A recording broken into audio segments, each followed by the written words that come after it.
ఈరోజు వీడియోలో profit and loss టాపిక్లోని basic profit and loss percentage కాన్సెప్ట్ని చూడబోతున్నాం. క్వశ్చన్స్లోకి వెళ్తే షాప్కీపర్ ఒక సైకిల్ని 4000 రూపీస్కి కొనుక్కోవడం జరిగింది. దానిపైన రిపేరింగ్ ప్లస్ ట్రాన్స్పోర్టేషన్ కాస్ట్ కింద ఎక్స్ట్రాగా 500 రూపీస్ అతను కట్టడం జరిగింది. సో ఇప్పుడు అతను ఆ సైకిల్ని 5400 రూపీస్కి అమ్మాలనుకుంటుండో అతనికి వచ్చే ప్రాఫిట్ పర్సంటేజ్ ఎంత? ఇక్కడ కాస్ట్ ప్రైస్ అంటే ఏంటంటే ఒక వ్యక్తి ఒక వస్తువుని ఎంతకైతే కొనుక్కున్నాడో దాన్ని కాస్ట్ ప్రైస్ అంటాం. ఇక్కడ సైకిల్ని 4000 రూపీస్కి కొనుక్కుంది కాబట్టి 4000 plus 500 rupees repairing plus transportation పైన పెట్టడం జరిగింది కాబట్టి ప్లస్ 500, టోటల్గా 4500. సెల్లింగ్ ప్రైస్ అంటే ఏంటంటే ఒక వ్యక్తి ఒక వస్తువుని ఎంతకైతే అమ్మాలని అనుకుంటుండో దాన్ని సెల్లింగ్ ప్రైస్ అని అంటాం. కాస్ట్ ప్రైస్ అంటే కొనుగోలు ధర, సెల్లింగ్ ప్రైస్ అంటే అమ్ముడు ధర. ఇక్కడ సెల్లింగ్ ప్రైస్ అతను 5400 రూపీస్కి అమ్మాలనుకుంటుండు కాబట్టి మనకి ఎస్పీ అనేది 5400 వస్తుంది. ఇక్కడ వాళ్ళు ప్రాఫిట్ పర్సంటేజ్ ఎంతో అని అడిగారు కాబట్టి ప్రాఫిట్ అండ్ లాస్ పర్సంటేజ్లో బేసిక్ ఫార్ములా అయిన 100 plus or minus profit or loss percentage by 100 equals to SP by సిపిని మనం ఇక్కడ వాడాల్సి ఉంటుంది. ఇది ప్రాఫిట్ అండ్ లాస్లో బేసిక్ ఫార్ములా.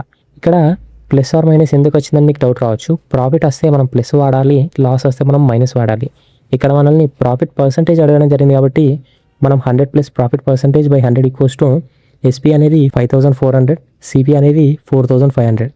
దీన్ని సాల్వ్ చేస్తే మనకి ప్రాఫిట్ పర్సంటేజ్ అనేది 20% రావడం జరుగుతుంది. మొబైల్ ఫోన్ని ఒక వ్యక్తి సర్టెన్ ప్రైస్కి అమ్మడం జరిగింది. అలా అమ్మినందుకు గాను అతనికి 15% లాస్ వచ్చింది.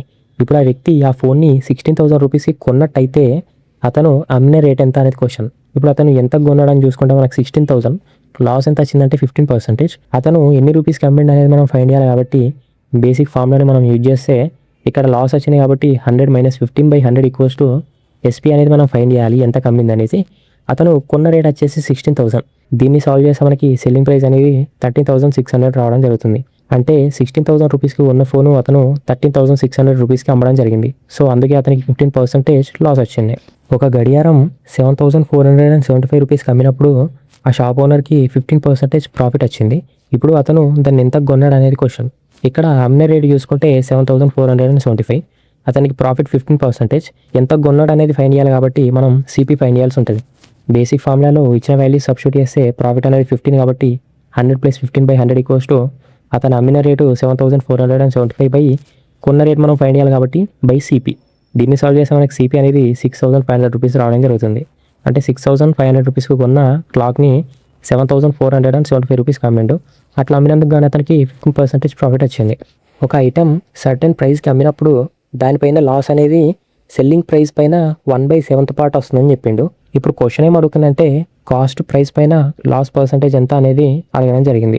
సెల్లింగ్ ప్రైస్ మనం డిఫాల్ట్గా ఎక్స్ అనుకుంటే లాస్ అనేది సెల్లింగ్ ప్రైస్ పైన 1/7 పార్ట్, అంటే loss equals to 1/7 into SP.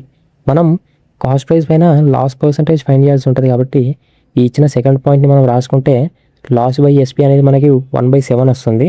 ఇవి కూడా ప్రాఫిట్ అండ్ లాస్లో వాడే బేసిక్ ఫార్ములాస్. దీన్ని నేను సింపుల్గా ఎక్స్ప్లెయిన్ చేస్తాను. సెల్లింగ్ ప్రైస్ అంటే ఏంది? మనం అమ్మే ధర. కాస్ట్ ప్రైస్ అంటే మనం కొనే ధర. మనకు ప్రాఫిట్ ఎప్పుడు వస్తుంది? మనం కొన్నదానికన్నా అమ్మింది ఎక్కువ రేట్ ఉంటే మనకు ప్రాఫిట్ వస్తుంది. అదే కొన్నదానికన్నా అమ్మింది తక్కువ రేట్ ఉంటే మనకు లాస్ వస్తుంది. అంతే, ఇలా సింపుల్గా పెద్ద ఏం లేదు. ప్రాఫిట్ అంటే ఏంది? Selling price minus cost price. అంటే అమ్మింది ఎక్కువ ఉండాలా, కొన్నది తక్కువ ఉండాలా, అప్పుడు మనకు ప్రాఫిట్ వస్తుంది. అదే లాస్ చూసుకుంటే కొన్నది ఎక్కువ ఉండాలా, అమ్మింది తక్కువ ఉండాలా. అంటే మనం 100 రూపాయలకు కొన్ని 80 రూపాయలకు అమ్మినాం అనుకో, అప్పుడు మనకు లాసే కదా, సింపుల్. అదే ఒకవేళ మనం 80 రూపాయలకు కొన్ని 100 రూపాయలకు అమ్మినాం అనుకో, అది మనకు ప్రాఫిటే కదా. సో వీటిని ఓ ఫార్ములా లెక్క చేసి మనం ప్రాఫిట్ అండ్ లాస్లో వాడడం జరుగుతుంది. అవే ఈ ఫార్ములాస్. సో ఇప్పుడు మనం దీన్ని యూజ్ చేస్తే మనకు లాస్ అనేది 1 యూనిట్ వచ్చింది, సెల్లింగ్ ప్రైస్ అనేది 7 యూనిట్స్ వచ్చింది.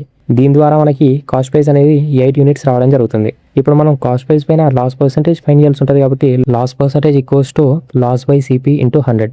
అదే ఒకవేళ ప్రాఫిట్ పర్సంటేజ్ అడిగిన అనుకో, మనం ప్రాఫిట్ బై సిపి ఇంటూ 100 రాయాలి. దాన్ని ఇంకో రకంగా కూడా రాసుకోవచ్చు. అదేలా, ఇప్పుడు ఇక్కడ లాస్ పర్సంటేజ్ ఉంది, ఈక్వల్స్ టు మనం లాస్ రాయకుండా CP minus SP by CP అని కూడా రాసుకోవచ్చు. ఒకవేళ అదే ప్రాఫిట్ పర్సంటేజ్ ఇచ్చినాకో అప్పుడు మనం పైన ప్రాఫిట్ దగ్గర ఏం రాసుకోవచ్చు? SP minus CP by CP అని రాసుకోవచ్చు. సో ఇలా ఈ ఒక్క ప్లేస్లోనే మనం 4 ఫార్ములాస్ని రాసుకోవచ్చు.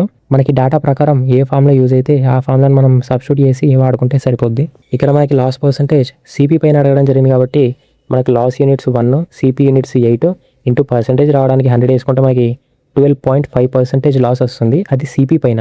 ఒక వ్యక్తికి ఏమర్థమైందంటే అతని దగ్గర ఉన్న ఒక ఆర్టికల్ని 1,920 రూపీస్కి అమ్మినప్పుడు ఎంత ప్రాఫిట్ అయితే వస్తుందో 1,280 రూపీస్కి అమ్మినప్పుడు అంతే లాస్ వస్తుందని అతను అర్థం చేసుకోవడం జరిగింది. ఇప్పుడు అతనికి 25% ప్రాఫిట్ రావాలని అనుకుంటుండు. సో అతను దాన్ని ఎంత కమ్మాలనేది క్వశ్చన్. ఇక్కడ ఆ వ్యక్తి ఆ ఐటెంని 1920 రూపీస్కి అమ్మినప్పుడు ఎంత ప్రాఫిట్ వస్తుందో 1280 రూపీస్కి అమ్మినప్పుడు అంతే లాస్ వస్తుందని అన్నాడు. సో ఇక్కడ మనకి సెల్లింగ్ ప్రైస్ 1 ఉంది, సెల్లింగ్ ప్రైస్ 2 ఉంది. బట్ కాస్ట్ ప్రైస్ అంటే అతను ఎంత కొన్నాడు అనేది లేదు. ఫస్ట్ మనం కాస్ట్ ప్రైస్ ఫైండ్ చేయాలా. కాస్ట్ ప్రైస్ మనం మధ్యలో వేసుకుంటే అతను 1920 అమ్మితే P% ప్రాఫిట్ వచ్చింది అనుకోండి. అదే 1280కి అమ్మితే L% లాస్ వచ్చింది. సో ఇందులో ప్రాఫిట్ ఎంత అయితే వచ్చిందో లాస్ కూడా అంతే వచ్చింది కాబట్టి వాటి యొక్క రేషియోస్ మనకి 1:1 వస్తుంది. ఇప్పుడు మనం సిపి ఫైండ్ చేయాలంటే డిఫాల్ట్గా మనం చేయాల్సిన ఏముండదు, జస్ట్ ఆ రెండింటి యొక్క యావరేజ్ చేయాల్సి ఉంటుంది. సో 1920 + 1280/2 వేసుకుంటే మనకి 1600 వస్తుంది. అది కాస్ట్ ప్రైస్. ఇప్పుడు మనం అతనికి 25% ప్రాఫిట్ రావడానికి సెల్లింగ్ ప్రైస్ ఎంత అనేది ఫైండ్ చేయాల్సి ఉంటుంది. మనకున్న డేటా అంతా బేసిక్ ఫార్ములాలో సబ్స్టిట్యూట్ చేస్తే ప్రాఫిట్ అనేది 25% రావాలి కాబట్టి 100 + 25/100 సెల్లింగ్ ప్రైస్ అనేది మనం ఫైండ్ చేయాలి. సో సిపి అనేది మనకి 1600 వచ్చింది కాబట్టి 1600. దీన్ని సాల్వ్ చేస్తే మనకి సెల్లింగ్ ప్రైస్ అనేది 2000 వస్తుంది. అంటే ఆ వ్యక్తి 1920 కాకుండా 1280 కాకుండా ఆ వస్తువుని ఎప్పుడైతే 2000 రూపీస్కి అమ్ముతాడో అతనికి 25% ప్రాఫిట్ రావడం జరుగుతుంది.